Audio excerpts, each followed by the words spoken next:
they are putting the people of this country, everyday Americans, absolutely at the bottom of the barrel, and they're putting themselves first. AOC.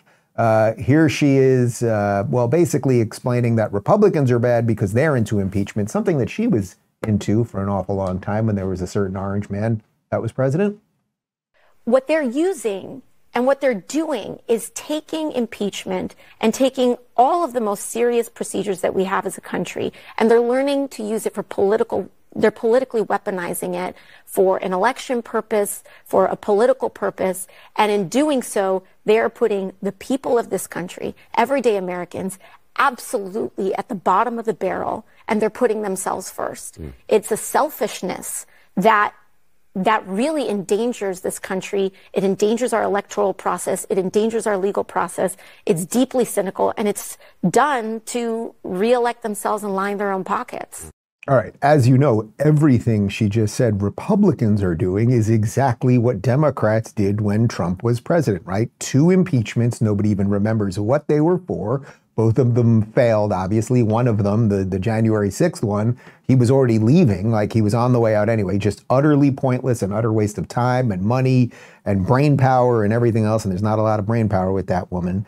So when she talks about Republicans politically weaponizing things for their own benefits, it's the Democrats who literally right now as we speak, who are trying to remove Donald Trump off the ballot. That is, I would say, a mild case of political weaponization, do you think? Anyway, here's a bit more, because as you know, when the Democrats don't get things the way they want them, then they try to destroy the institutions too. Here's AOC on, maybe just removing Clarence Thomas from the Supreme Court.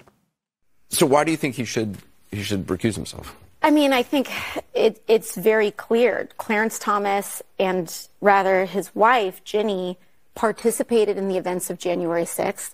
And now what is likely going before the Supreme Court is a judgment as to whether an event that his wife participated in, that his wife has been investigated by in the January 6th committee, qualifies as an insurrection. And Clarence Thomas's decision on that, one way or another, and overall the court's decision on that, would directly implicate his wife. And so this is just one of the most classic textbook conflicts of interest, and it would frankly be a scandal if he did not recuse. Do you think?